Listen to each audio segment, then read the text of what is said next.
I call myself blind. I am blind. Canoeing is kind of an equalizer. I'm a solid paddler, and my disability doesn't figure in quite as much. And then when we start portaging, that's when it sort of snaps right back in. Welcome to Big Red Canoe, the podcast from Friends of the Boundary Waters Wilderness, where we introduce you to captivating people and intriguing stories from America's treasured wilderness. I'm Dave Meyer. Grab a paddle and hop on in.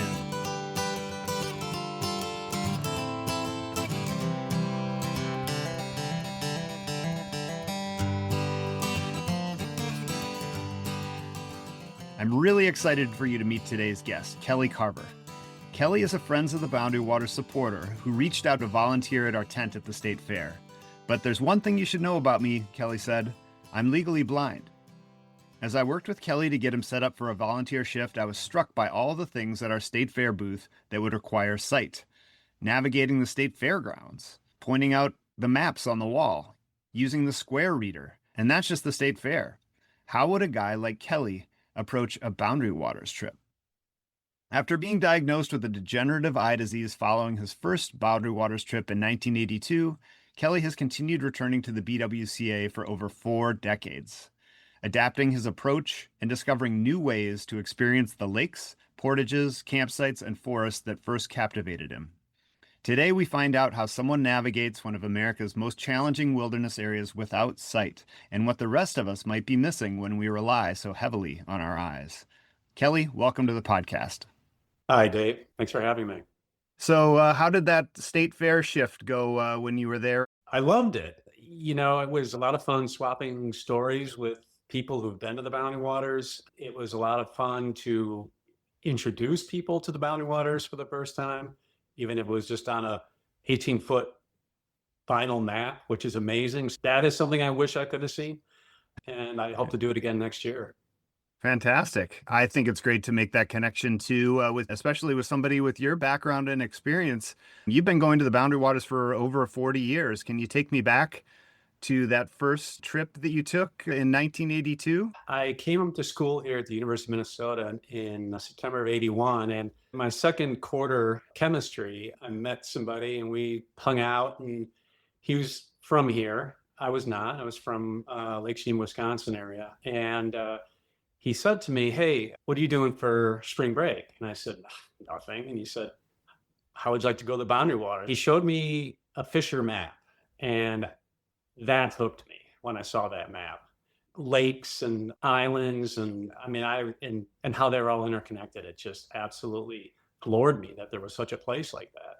So we went over to the St. Paul Student Center, rented a couple of winter bags and a couple of Duluth bags. I happen to have with me a pretty crummy 2-person pup tent, which proved not to be the best, most suitable thing to use. In the winter. In the winter, yeah. We packed some ramen and some instant oatmeal, and took everything that we could that was keep ourselves warm, and we drove up and we put in at East Bearskin. We walked across Duncan to the Rose Falls, and we walked across Rose, and that's when the adventure really began, because my friend Tom went in, fortunately, up only to his knees. The ice gave way. We had trouble getting a fire going that night. We actually got caught in a snowstorm 3 lakes away, or two lakes away, over on South Lake. And that was pretty hairy. We also saw Mama Wolf and her pup crossing Rose Lake. And that was amazing to see that. Wow. Once, many years ago, I spoke to Jim Brandenburg, the famous photographer. He said that winter was the time to see a wolf, because they're out there crossing across the lakes. And so they're easier to spot. After returning from that, I was absolutely hooked with the place. And I just felt like, it almost felt like part of my soul was up there. Well, that's impressive too. It being a winter trip. Did you go back in the summer? Yeah, I did. Actually, I think my next trip up was after I became legally blind, actually. And that was in the autumn. I feel like that's a fantastic time to go. Can you tell us a little bit more about how you were diagnosed with vision loss and how that changed over time? The year after I first went up in 1982, the following year, I was diagnosed with a degenerative retinal disease called retinitis pigmentosa. The way that happened was I was noticing in my classes that I wasn't seeing the overhead very well. And so I thought maybe I needed glasses. So I went to the student health center on campus expecting that I was going to get a prescription for glasses. And what it turned out to be is that it wasn't the retinitis pigmentosa that drove me there. It was actually cataracts. I had cataracts that were ripening, and they were clouding my vision. It's not uncommon for people with RP, which is how I'll refer to retinitis pigmentosa. It's not uncommon for people with RP to get cataracts. And so as my cataracts developed, my vision became worse. Looking through cataracts is like looking through a dirty window that continues to get dirtier until you really can't see through it any longer. Many people don't even know they have RP because they are, unconsciously adjusting to their diminishing tunnel vision. Once I was diagnosed, it all came clear to me about how that's been affecting my vision and why I've done things like, trip over curbs I don't see, that sort of thing. About 9 years later, after being diagnosed, is when the RP had gotten to a point where I crossed the threshold into legal blindness. And so even though my central vision was fairly sharp, thanks to that successful cataract surgery, my field of vision had shrunk to below 20 degrees. And typical sort of quote normal field of vision is 180 degrees side to side and about 140 degrees top to bottom. And so I'm working with 20 degrees, so a lot less. Mm-hmm. So from that point to where I'm at now, it's been about 30 years or so. When you were first diagnosed with RP, did you know that that would lead to legal blindness? Yes. What went through your mind at that time about, what your life might be like? It's terrified. Yeah.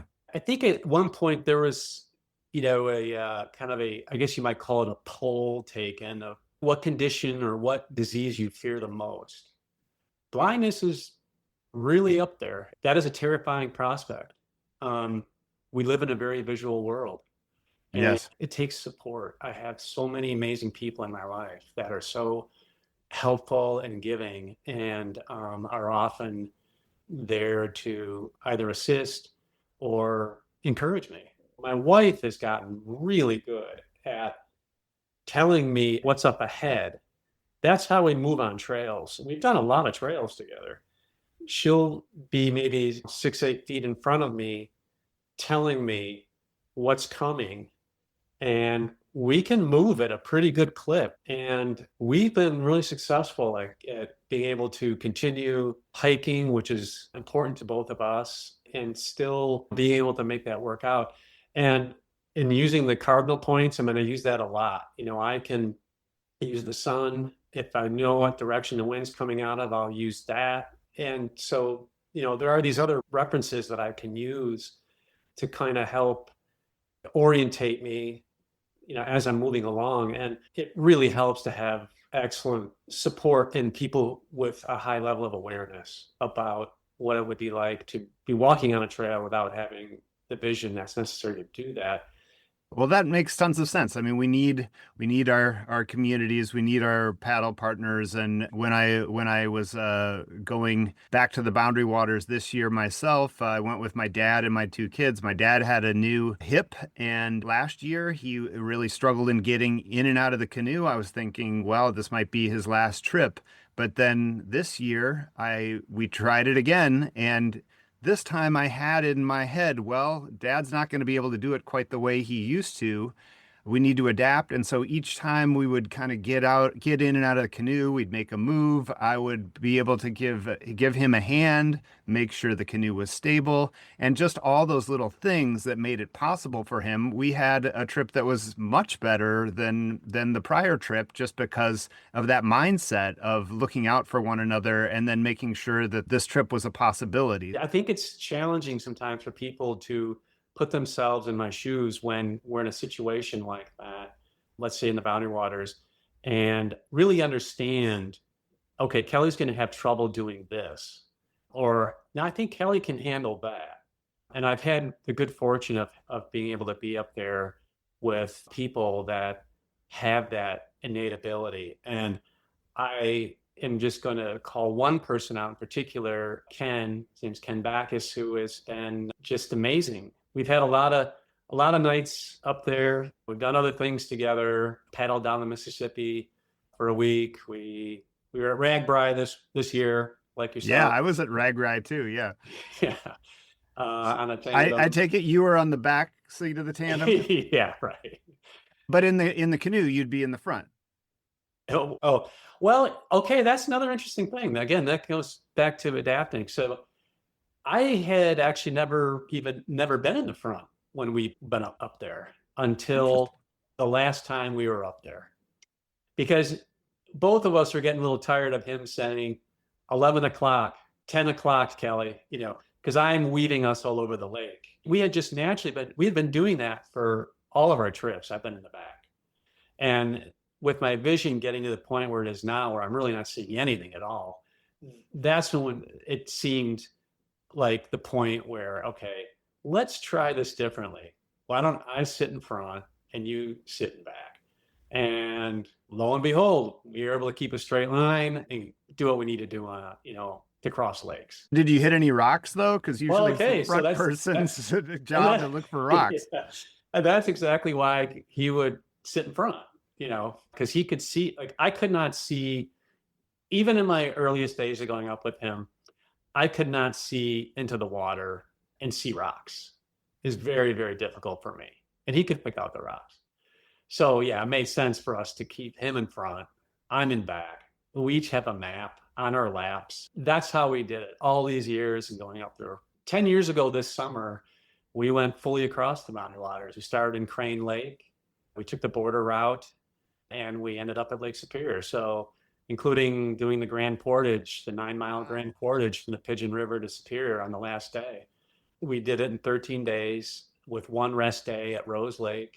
It was it's like 36 lakes and 5 rivers, 45 portages, something like that. I mean, it was the most physical thing I've ever done in my life. And then I did it at 52 years old. So, and legally that's blind. impressive. And we raised money for retinal research. So that was that really was an inspiration for us. But yeah, no, it's come back to adapting and having good people, right? That's huge. Well, take me through a typical paddle. You're veering all around the lake. What has that been like for you now? And I mean, when I picture the Boundary Waters, the first thing that pops into my head is really visual. It's the granite, the water, the tree line. What pops into your head when you think of the Boundary Waters? Well, I'm happy to say that those memories are locked inside of me, and I have the same reaction to them when somebody mentions the Boundary Waters. I think of the Canadian Shield Rock. I think of the boreal forest. I think of the water and the animals I've seen up there, and it's a lot of it's visual. However, I will also say that these last few times going up, I've really focused on letting that piece of it go for me. Not trying to see. I mean, if I can see, I'm going to try to see. But letting that piece go because I know it's leaving me, right? And by doing that, I'm kind of throwing up the white flag inside of myself, but I'm not giving up the challenge of doing these things, wanting to do these activities. but I am just relying less on my vision. So touch is big, believe it or not, up there. Of course, hearing, I mean, sounds, and everything tastes better in the boundary waters, right? Of course. So those really become impactful. My sense of smell when when I'm getting near the latrine, it Oh yeah. helps me out. But I really do know that my other senses are slowly taking over and have been slowly taking over, or I'm allowing them to. And I think that's really the critical thing, rather than fighting it. Because I will tell you, Dave, I've spent years fighting this, and I'm fighting a losing battle. So, as a means to be able to get the most out of what I'm doing, it's best just to let go. And Mm. so, last couple of times I've gone up, Ken, my friend Ken, we used to both get out of the canoe and walk around the campsite. I said, "Do we want? Is this the site we want?" And look it over, and ultimately we'd make a decision together on those things. But I've let that go, and I'm like, no, Ken knows how to pick a campsite. He's been up there many times, and he knows he's looking for himself. He knows he's also looking for me. What do you like in a campsite now? I Yeah, mean, flat. well, I guess it's what everybody likes, right? I mean, everybody likes some kind of ledge rock if you can find it. Yep. Ease of access of getting in and out. Everybody likes if you can find something level-ish, that's good. But that doesn't have a lot of tripper rocks that are scattered here and there, half, buried. That's good. It's obviously if there's a good hanging tree for your food bag, that's good. I mean, all those usual things that everybody looks for. And you can't always find those because those are the premier spots, and they are not always available. True, true. Right. Well, what's the first thing you do when you do pick that campsite, though? How do you get acquainted with it? So I've gotten to where now I bring up my hiking poles, and we'll do a spin around the site. Ken will do some audio description for me. I will take my hiking poles, I'll lengthen one of them a little bit. I'm scanning what's underfoot. I'm really trying to feel it out, where there are dips, where there are rises. He'll bring me to, the fire grate. Same thing with where we set the tent up, find the right tent pad location that works for us.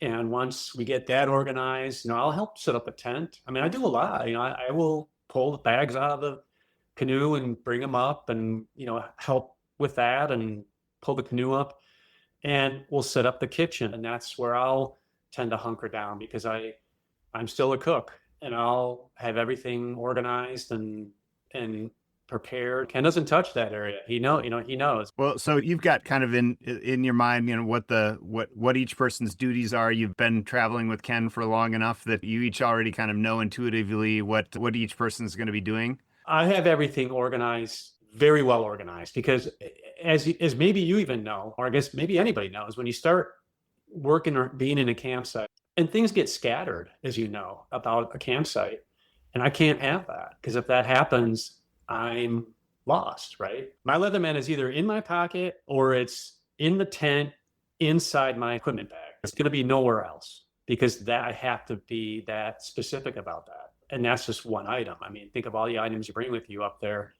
My mind is constantly racing around tracking things. Like, where is this? Where did that go? Did I leave that, where I want to leave it? And I am constantly doing that. I mean, it is literally like almost nonstop until we are maybe sitting on a rock and hanging out and listening to the loons or swimming or whatever. I am going to be focused on making sure things are where they need to be. I can imagine. I mean, it's hard enough to dig around in a Duluth pack that you're sharing with somebody else, and half of it's their stuff, and then you got to dig through and take all the stuff out to find the one thing that you're looking for. And if you're not organized, then you're just like doing that constantly, and that must be exponentially true for you. It is. And Same thing goes with cooking. I mean, I've always been the cook in the house. So, it just comes naturally for me to be the cook up there. I do the shopping. I make sure I have the spices and the ingredients that we're going to need. And so I handle all of that. And I'm pretty good at that. And once it's up there, I get a little territorial about it. Like, hey, you know, don't come in the kitchen. Do you just have to keep in your mind where the hot things are, and Oh you yeah. know how the stove works, so you just kind of are you're lighting that when you're ready, and everything's where you've got Yeah. it. And then cutting. Do you cut the vegetables while you're there? Do you have them ready to go? I mean, you probably No, don't I'll want to cut cut. them too much in advance. No, I'll cut those up there. How are you with the knife? Yeah. Well, I still have all my fingers, so I Yep. must be Okay. pretty good. I, again, I cook here daily, so Mhm. I mean, I'm quite comfortable using kitchen knives, and a Leatherman is kind of an extension of that. I had one other question for you about the spices. Yeah. Do you have like different shaped jars? How can you tell them different, or do you just unscrew the top and smell it? No, I both. I mean, I will sometimes that will be different jars or even baggies, um, but definitely using the nose for sure. And I have to say one thing about that I learned cooking here is there was a point in time where I was bemoaning the fact that I did not buy myself a nice set of spice jars because we would always go to the co-op and get bulk spices. And I never had a nice set of spice jars, matching spice jars.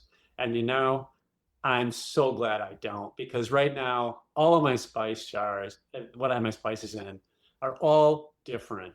They're different containers, they're different sizes, they're different shapes. And I know now when I grab the container with the narrow neck, that's going to be the basil, or whatever, right? I can just feel in things. Look, I'll tell you something else regarding that is when night falls up there, it doesn't really matter to me. I guess I mean, that's a good I point. could still be out at cooking dinner. It's just not going to make much difference. Going Well, up, the bugs are still out though. yeah, right, that's true. Going up to the latrine, right? So Ken will, or whoever I'm up there with, will take me and give me the once up and the once back. Maybe it's twice up and twice back. And after that, I'm figuring it out on my own, right? I'm using my hiking pole as my cane. I count steps. Hmm. So, I will know that if I'm 200 steps in or something like that, and I'm not getting a whiff of the latrine, I'll backtrack, and I'd had to do that. But, and I think it makes Ken a little nervous. I don't know. I've never really asked him, but there's been a couple times where at night where I'm heading up to the latrine alone, and maybe I don't come down for a little while. I don't, Have you ever but taken a trail and gone too far or wandered off or gotten lost? yes, I have. I know I've been in situations like that. I would imagine with the Boundary Waters, if you've done it so many times like you have, it gets to be familiar even if you haven't been to a campsite before. You might know how they're generally organized, and Yes. what you might encounter. That's definitely true. But I always do have it in my mind that there might be just that one rock, or that one root, or that one tree trunk, and boom, the trip changes, right? So I am mindful of that. Knock wood. I only have one scar on my shin from the Boundary Waters, and that's good. I like to keep it that way. Yeah. Well, you strike me as somebody who likes to be independent, so I would imagine you would have had, your share of spills, and now one scar only. That's good. How do you balance that safety and independence out there? And are there any other challenges that you find that people might not think of? But it's really hard for me to think about what really makes people nervous more. Me using a hatchet to split firewood or feed the fire, or me going out in the water and swimming around, or again, me going finding my on being on a portage. I think there's all kinds of ways that can be very unnerving for somebody with low or no vision, to be moving around up there. There's always a piece of my brain that feels as though it's focused on the logistics, about terrain, about if I'm sitting at the fire and I say, it might be kind of nice for me to go put a layer on. I'm sitting there and I have to map out in my mind before I even stand up. Okay, I got to step over the log. I know there's a couple rocks to my right, or I need to veer to the left, and I know there's a tree, to go around, or whatever it might be, my path to get to the tent, and then find the tent, and then open the tent, and then find what I'm looking for inside, and then make my way back. And it's it's a lot. And to your point, yeah, I've had spills like that, doing things like that. I never ever take the boundary waters for granted. Just can't. It's unforgiving. It's stunningly beautiful. It's both, even just to, like you said earlier, visually, but also there's so many other ways that your senses can pick up amazing stuff up there. Just between the loon call on a misty morning, the in September, a lazy bumblebee that might just drift by you, and hearing these things, the chipmunks, or the breeze going through the trees, and what that can do. There are just so many ways to enjoy being in that amazing country. I will always be an advocate for it. I will always want people to go up. And, anybody with a disability, I would encourage them wholeheartedly to go up. Maybe not necessarily in the way that I do it. There are organizations, Wilderness Inquiry is, a local one they do an amazing job. But getting people to have an experience up there in a place like that is just, it can be life changing, as it was for me when I went up the first time in '82. Yeah, yeah. We work with Wilderness Inquiry a lot at our organization, Friends of the Boundary Waters. I think they do great work in getting people out there. The outdoors is for everyone, and sometimes it's a matter of just how and connecting those dots. I know there's a resort owner out of Ely now that has an adaptable dock that's set up for wheelchair access to get into boats, and then to get out there. And once you're on the water, that you're there. I read about that. You were making me nervous, talking about chopping wood and going swimming and portaging. Which of those things is the most challenging for you of those? Not the swimming part, and I'm always splitting wood here. I'd say portaging. I'd Is say it? portaging is the toughest. Yeah. What's so challenging about portaging? Well, it's interesting because when I first started going up, I loved carrying the canoe. I would carry the canoe. And as my vision got worse, I thought, this isn't working so well for me to carry the canoe anymore. Then it became, I'm having trouble, navigating the trail, staying on a trail. For example, with my tunnel vision, I would look down at the trail and see nothing else around me. That's basically how it was for me. So if you can imagine taking a couple of maybe, like, I don't know, toilet paper rolls or something.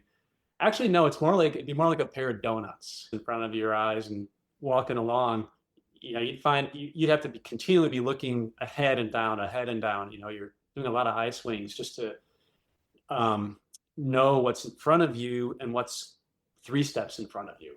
And now with my vision the way it is, the portage is, I don't see it. Each one is different, so you're not. It's not like a campsite, so you're in a different.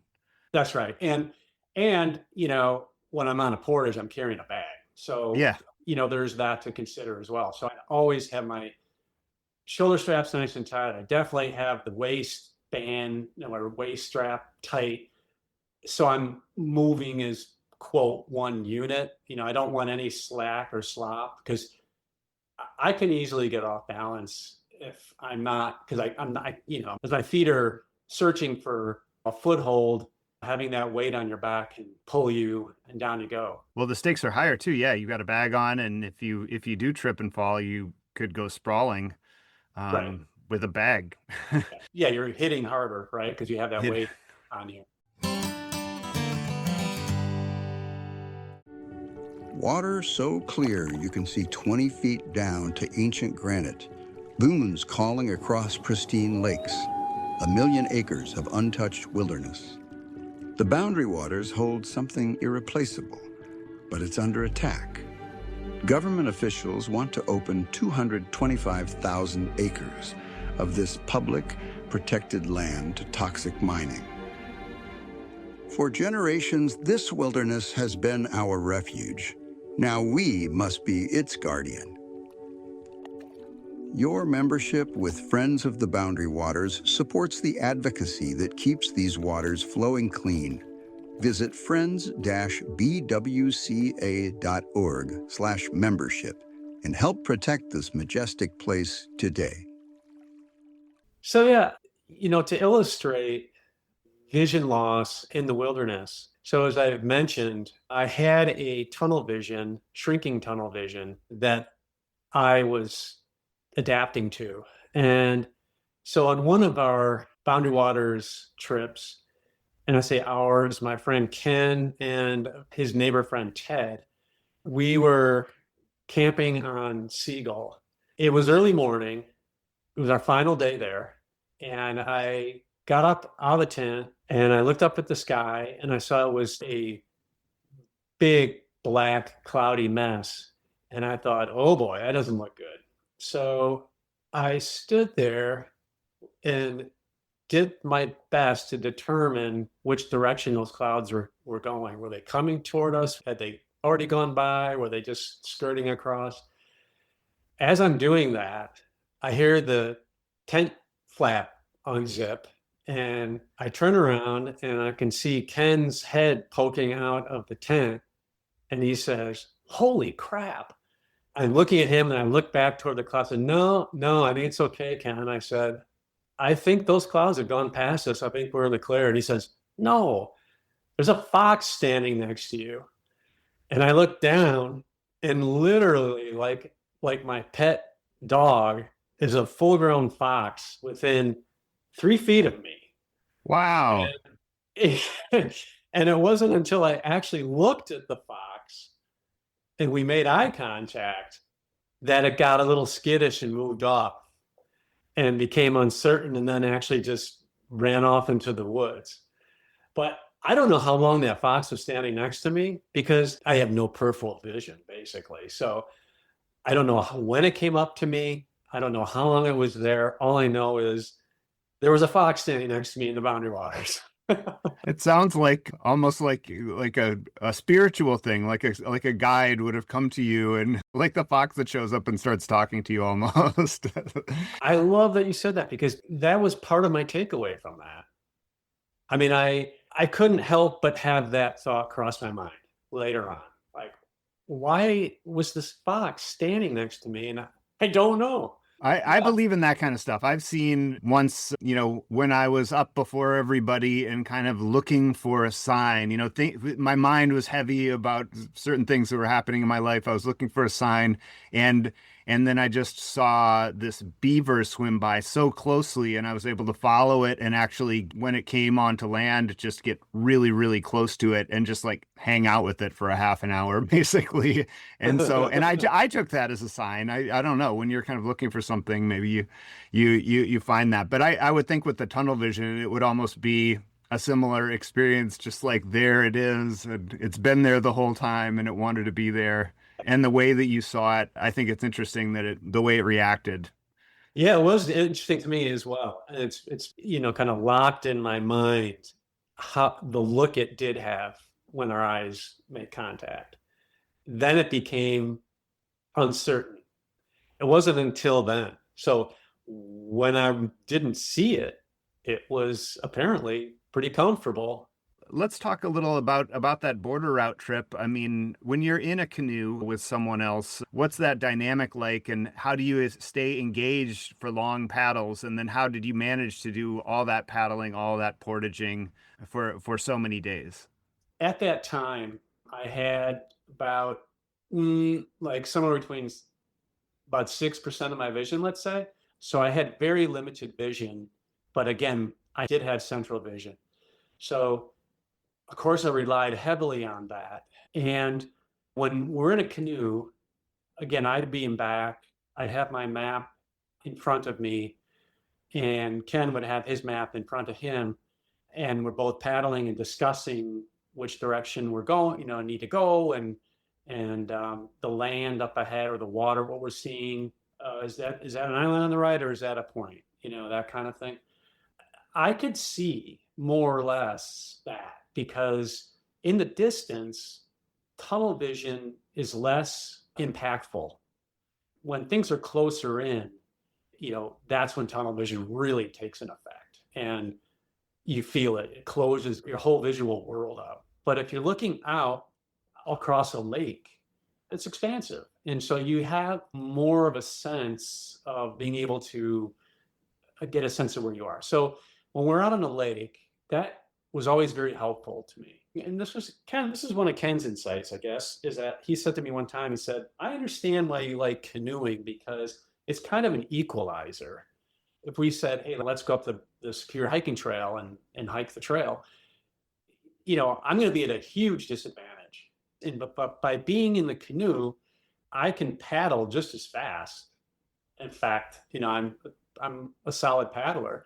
And so my disability doesn't figure in quite as much. And then when we get out of the canoe and start portaging, that's when it sort of snaps right back in. And oh, right, okay, this again. So to do 45 portages was a lot. Yeah. And a couple of those are long, like the Rose Lake Portage. That's a long portage.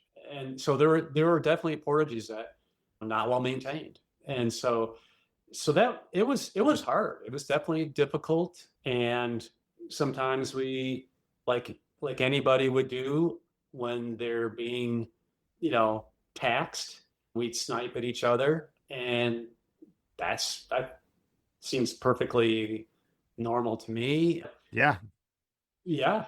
I mean, it's 220 miles of traveling. You can snipe at somebody in a car, let alone, yeah, trying to figure out, no, the portage is over there. No, the portage is over there.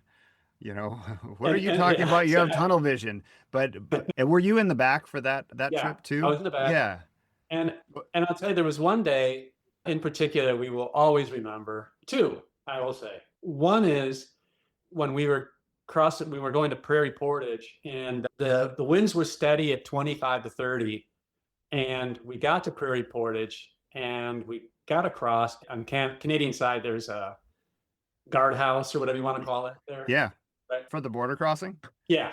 And she came out and said, you guys are going to want to try to get off the lake because right now it's like getting near 30-mile-an-hour winds and there are 40-mile-an-hour gusts. And we're like, okay, yeah. We were going across Knife, and that wasn't the smartest thing for us to do. The waves are coming from the, across the bow, and we were getting pulled all over. And I had my paddle basically just jammed in the water, and it's just to try to keep us from not just going down the lake and away from where we wanted to go, because we were just trying to cross straight. And later on, Ken said to me, he said, I knew this wasn't going well because that was the only time I've ever heard your voice change when we've been in the canoe. And it did. I seriously thought got hectic. I seriously thought we were going to wind up swamped with, and just making our way down the lake with the waves. And, who knows where we were going to wind up. That is a day that will always remain with us. But the other day is heading toward Curtin Falls. Now we were going toward the falls, we wouldn't be over the falls, over by Crooked Lake. There was a small ripple in the water. And we still don't really understand this, to be honest. Maybe you can shed some light. But we went across that ripple, and we did it in a way that we were going across it at about a 45-degree angle. And it just flipped the canoe. I mean, within an instant, we were going over. Yeah. I mean, maybe it was a water spout. I last year at Lake Isabella, as we were approaching the entry point, all of a sudden I saw a water spout just whip up, and it lasted maybe 20 seconds before I could even get my phone out to take a picture of it. And then it was gone again, but it just, was like a little mini tornado right there, 50 yards away from us by the entry point to landing.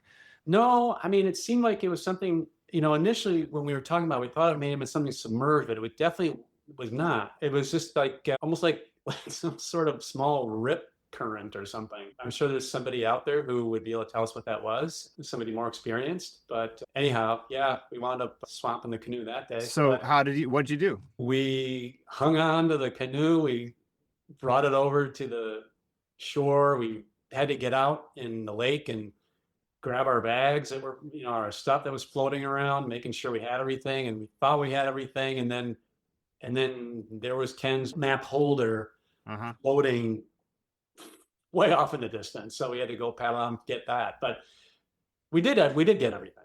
Turned out to be not a big deal, but it was just very, very surprising when it did happen.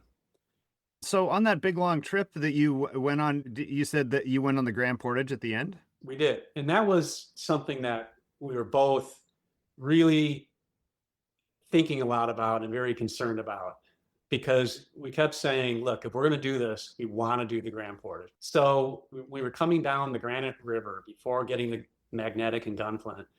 We were setting up camp. I can't remember which lake it was, Clove maybe, or Larch or something. I'm not sure. But this canoe came around, and it was a middle-aged guy and his two high school-aged kids. And they were completely lost. They had left from Gunflint Lodge.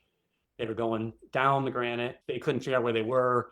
They asked if they could stay the night at our campsite. And our campsite said, yeah, sure. So we get to talking, and then it turns out they're from a suburb down there, from Medina. And so I said to Ken, hey, you know what? We kept complaining about how we packed. We're a little heavy, and we were really nervous about the Grand Portage. So what if we asked if they would take one of our bags and bring it back home, and one of our wives can run over and get it? And this father was totally agreeable. He's like happy to help us out, since we were able to help him out. So that morning we had everything that was with us, every single piece of item we were going through, and keep it or leave it, or put it in the bag for them to take. And we really whittled it down. So for like the second week, we didn't have a camping mattress. We didn't have, just a lot of things. We went bare bones with it, concerned about the weight we were going to have to carry on the Grand Portage. And that worked out to actually be quite good, even though it was a lot less comfortable. I mean, not that we had a lot of comforts, but it felt a little more hardcore. But by the time we got to the end of the Pigeon River there, we felt like we were going to be able to manage it. And so that morning, Ken took the canoe and a small bag with, an energy bar or two and water. I took the bag we had, and he just went ahead. I never saw him. And so we each did it. We did it independently, basically.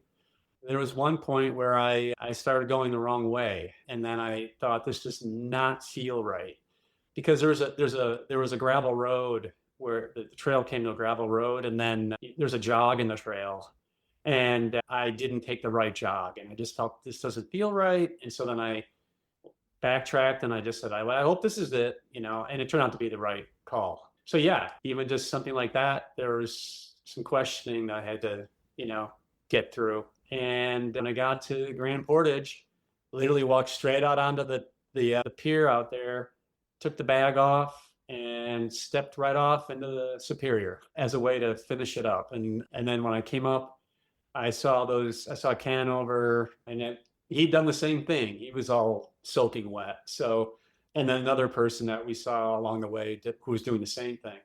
So that's how we celebrated, by just jumping into the lake. For somebody who doesn't, none of us really like portaging, but for you especially, that's such a huge challenge. And for you to kind of take that on, that you planned this for yourself. No, it was an amazing trip. And we both really happy to have been able to do that, and felt like an accomplishment. A huge trip like that, I think that's an amazing accomplishment. And I hope I get to do that someday. I think I did mention earlier that we raised money for retinal research by doing that. And the U of M Outdoor Rec Center agreed to provide us a canoe. They provided us a tent. We wanted a lighter tent than what my tent is. Cache Lake Foods, who they make dehydrated food, helped supply us with some food at cost. And then likewise, there was I can't remember the name of the company, apologize offhand. They make rechargeable batteries that use solar panels. So we brought a satellite phone with us, and we were able to keep recharging that using this solar panel. So it's nice to have people that believed in it, believed in what we were doing, and then believed in the idea of, again, raising money for retinal research. Did that give you momentum? It did.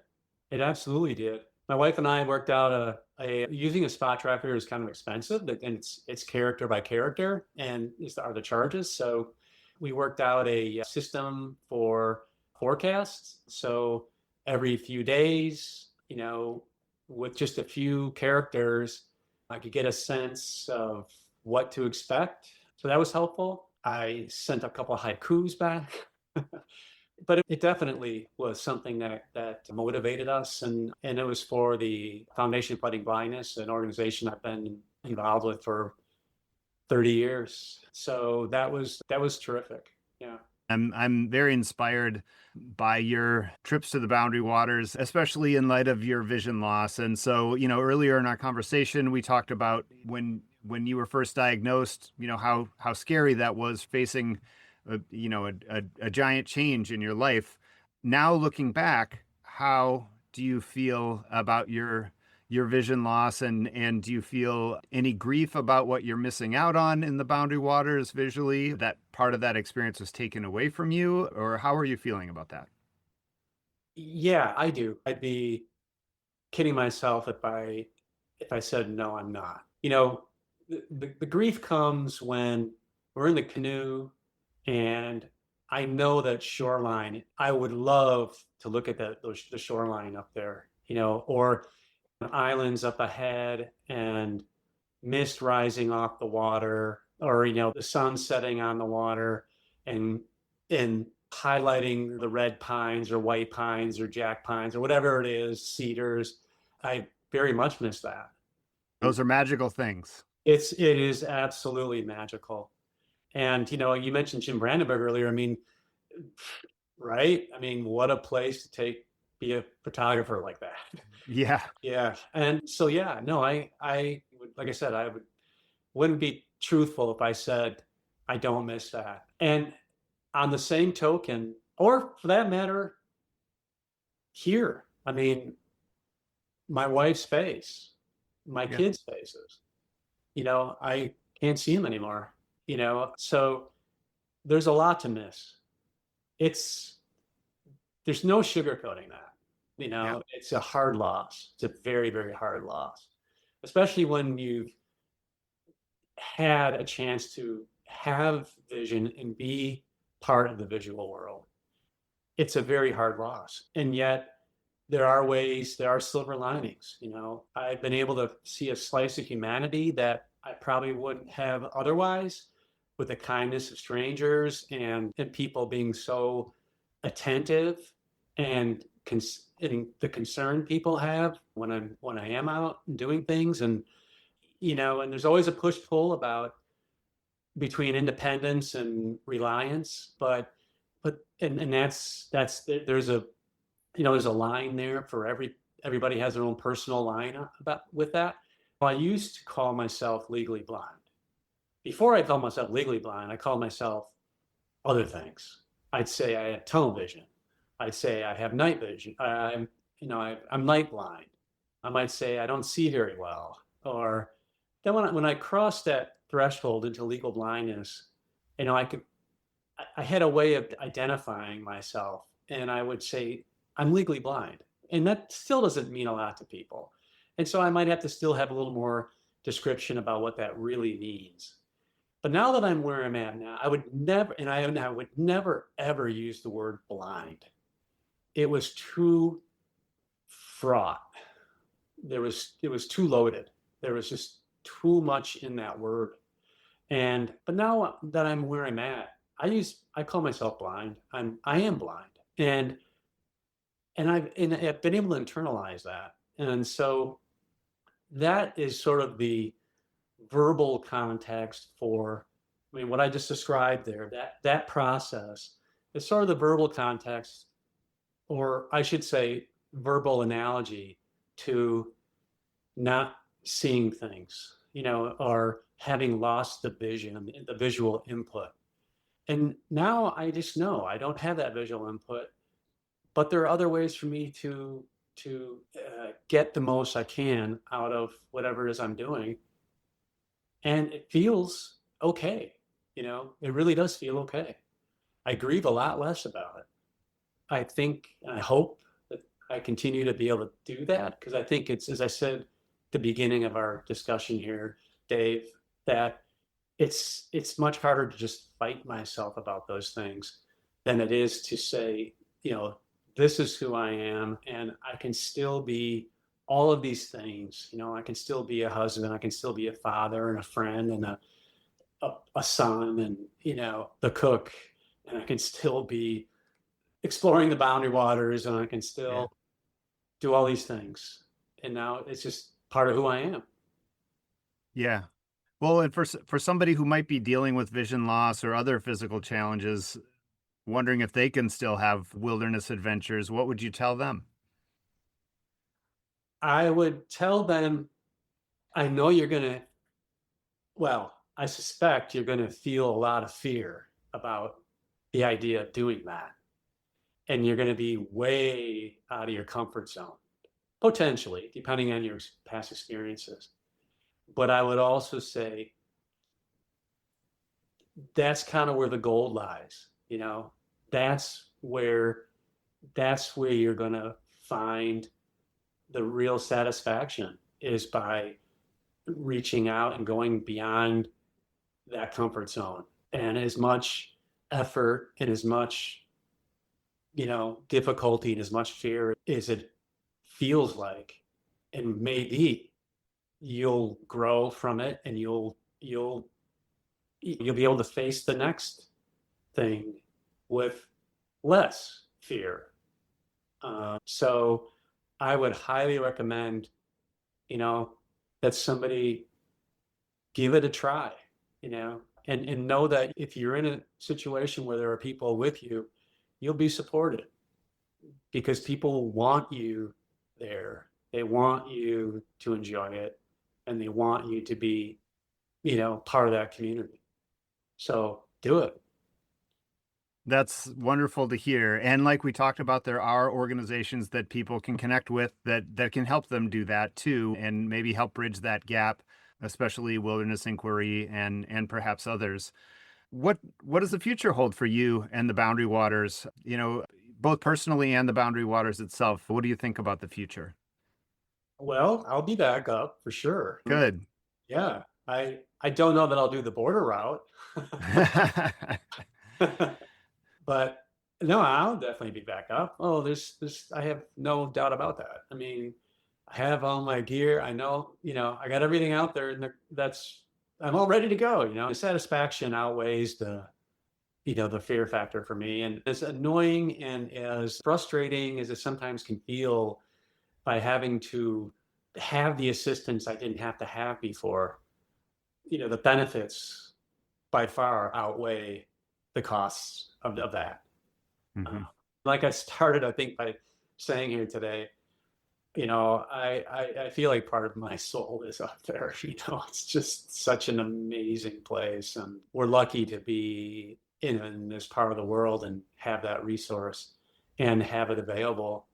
And I hope it can remain that way. And I know Friends is fighting to do that. And I hope that it's here for generations in the same way we found it.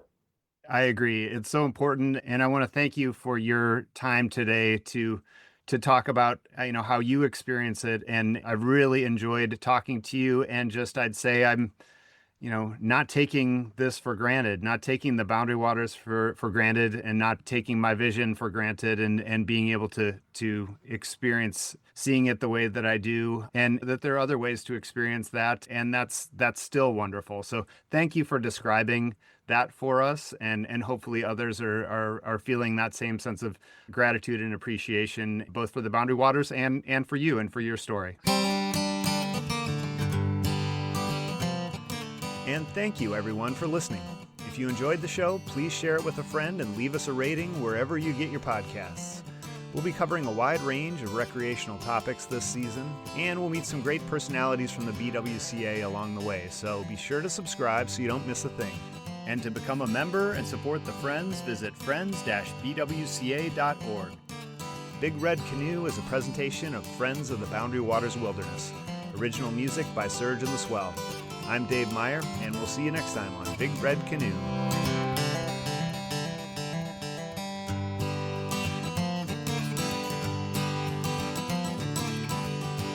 Almost 50 years ago, a group of friends met at a diner and began to organize a movement.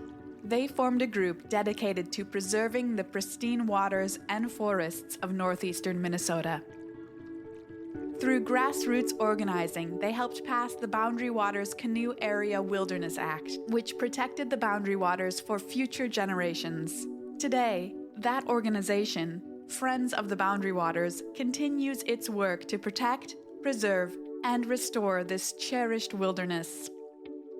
Whether it's through fighting toxic mining proposals at the edge of the Boundary Waters, or introducing the next generation to the wonders of the BWCA, our strength is in our members. It is in you. To learn more and find out how you can join this community today, please visit www.friends-bwca.org.